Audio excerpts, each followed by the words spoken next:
Come on, y'all, let's go check out the studio.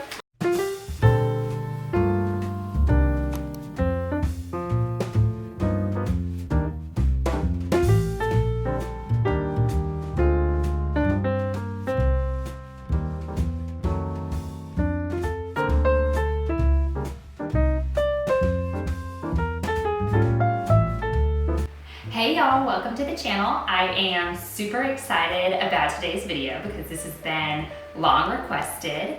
We are here in the studio today and I'm going to give you a little tour of where it is all the magic happens.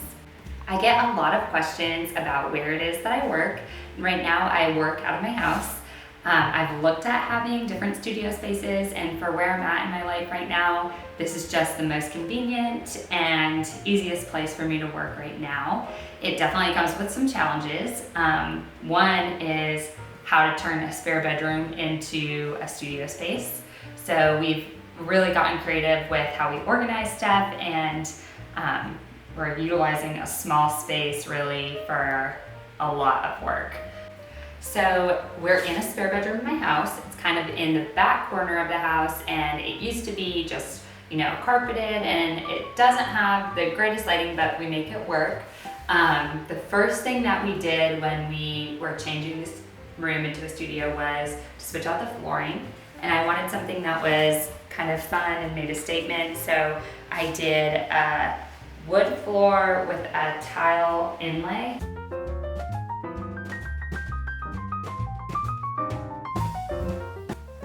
The only challenge with this floor is I want to keep it really clean, so I'm super particular about where I paint in this studio. So I only paint on this side, and I just use a drop cloth. Well, this is butcher paper because I don't like the way that it feels to stand on fabric. So I just take down the butcher paper and replace it as it gets torn. And I'm not really a messy artist that's like flinging paint everywhere. I mean, obviously paint gets on the wall and everything, but this works for me right now. I understand it wouldn't necessarily work for everyone, but the butcher paper takedown has been great, and I just keep kind of the mess in this area. So another challenge that we faced using a spare bedroom as a studio was utilizing the space to the best possible advantage. So the floor easels that I used to paint on took up a lot of room, and I have many paintings going at the same time, so I would have about three easels going, and they would just stick out in the middle of the room, and it was really frustrating. So my husband made this wall easel system for me, and it has been such a space saver. It's really simple. So my husband and I went to Lowe's and found these pieces of wood that are, I think we found them in the trim section, and they're just really small, and he bolted them to the wall with screws, and then we've just arranged simple nails in different increments all the way up. So this works for many different paintings. If I'm sitting or if I'm standing, I can just move it up. A lot of times I'll have multiple stacked on top of each other. If I'm working on a really large canvas, it will sometimes stretch across the two. So we have another one on this side. These are spaced a little farther apart, but it's worked really well, and it doesn't take up any space. So if you are creating a studio in a spare bedroom, I definitely recommend a wall easel system because it is a space saver for sure. We hand cut and sign all of our fine art prints in-house. So a large table was a complete necessity, and we often, it comes in a big roll, so we'll roll out the whole sheet on the table. Also, we use this a lot for packing orders. I've obviously painted on it. So this table is a great work table. One of the things I really like to stand while I'm working, so I wanted it to be higher than a normal table height. So we added just simple bed risers to the bottom. We spray painted them white so they blend in a little bit more with the legs of the table, but it really, just brought the table up to a more comfortable height so that we can stand and work. So I would definitely recommend doing that. If you want a work table, just put some bed risers underneath the legs.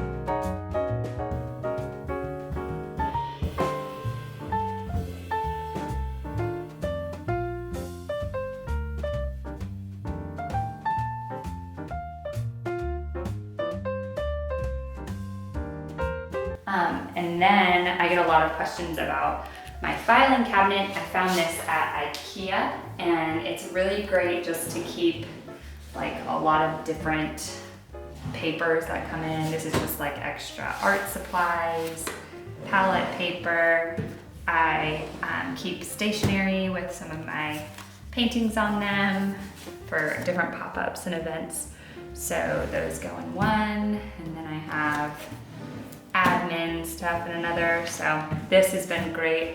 I mean, you could use this for paints or paintbrushes, but it's worked more for admin for me. So this is probably my favorite wall in the studio. One, I absolutely love this quote. This is one of my favorite quotes by one of my favorite artists. And this is the old drop cloth that I used to use before I switched to the butcher paper. So that has been with me for a lot of paintings, and we just cut it and sewed the sides and made a little banner out of it. I have my little wall of fun thank you notes that I've gotten from people. I love getting snail mail, so send me thank you notes. I'm just kidding, but really, it really just like brightens my day to have them, up in the studio, and a lot of them are from friends, so or people that I've had the pleasure of working with, and it just really makes me happy. Then we have a large print holder. This is amazing. I got it from Amazon. I'll link it in the description on this video. But it holds a lot of our large prints that we have in stock. So definitely one of my favorite things. And then we have all of our smaller prints. So these are the ones that we just have currently in stock right now. We just have them organized by size, 11 by 14, 8 by 10, and 8 by 8.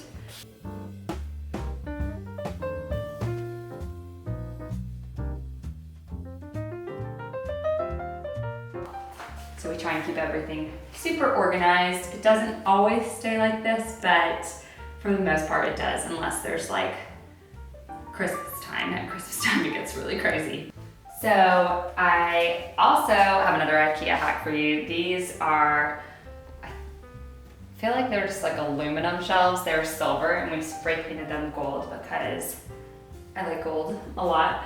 And we use them just for fun things. This was one of my paintings that was featured in HGTV, and I have the magazine cover framed because I like to keep things around that make me happy, and that makes me really happy.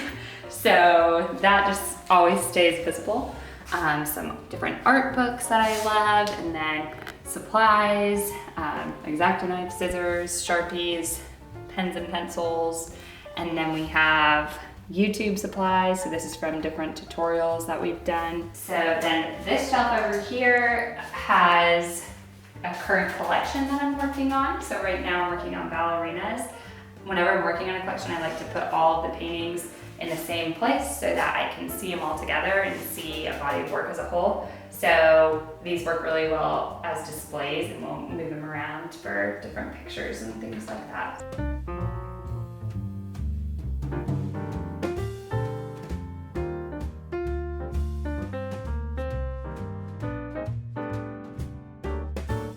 So I have another little filing cabinet, miniature filing cabinet. What is this?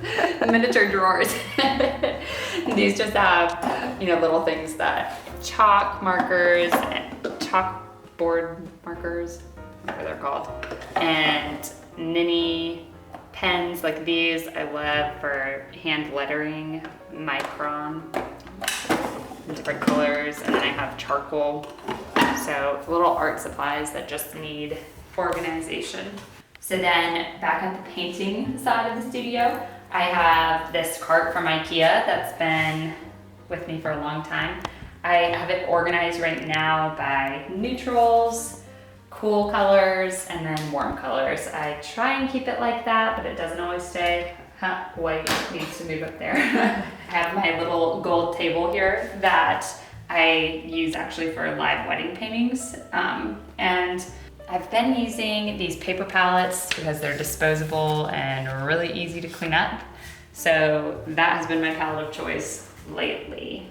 The last thing to show y'all in the studio is my closet. I'm super excited about this because me and my studio manager just organized the whole thing and it looks really good right now. So come on in. So we have blank canvases and I have a few paintings that are in stock right now.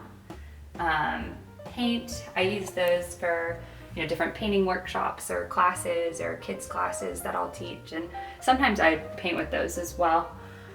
Paintbrushes, more pencils, colored pencils, some little fun products that I have, oil paints, and over here we have, this has like hooks and wires for putting wires on the back of canvases. Then we have shipping supplies and packing supplies. So I always put these little inserts on the top of my paintings after I wrap them in butcher paper. So I always have a roll of butcher paper and fun little inserts with quotes on them, lots of tape.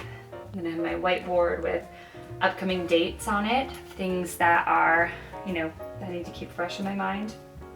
Bins with extra art supplies, and I think one of these is bags and tissue paper for pop-up shops around the holidays. And I have easels for whenever I teach workshops, and floor easels if I do a pop-up anywhere where I need them or an art show. And then the last thing is my signature ribbon. And these I love, they're super fun. We use them for our packaging on all of our paintings. And then my trash can. Very important.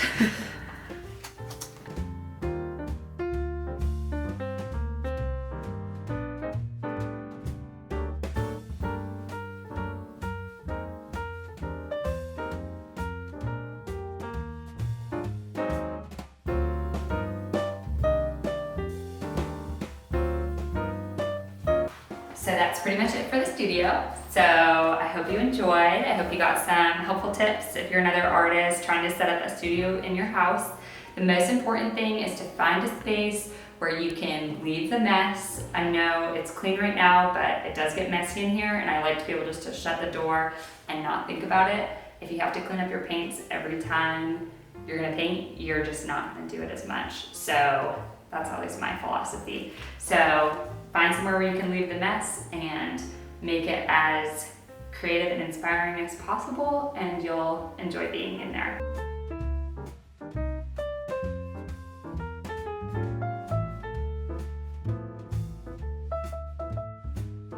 So that concludes our tour, and I hope you enjoyed, and be sure to subscribe because we have a lot more videos coming with more resources for you and behind the scenes looks at Brooke.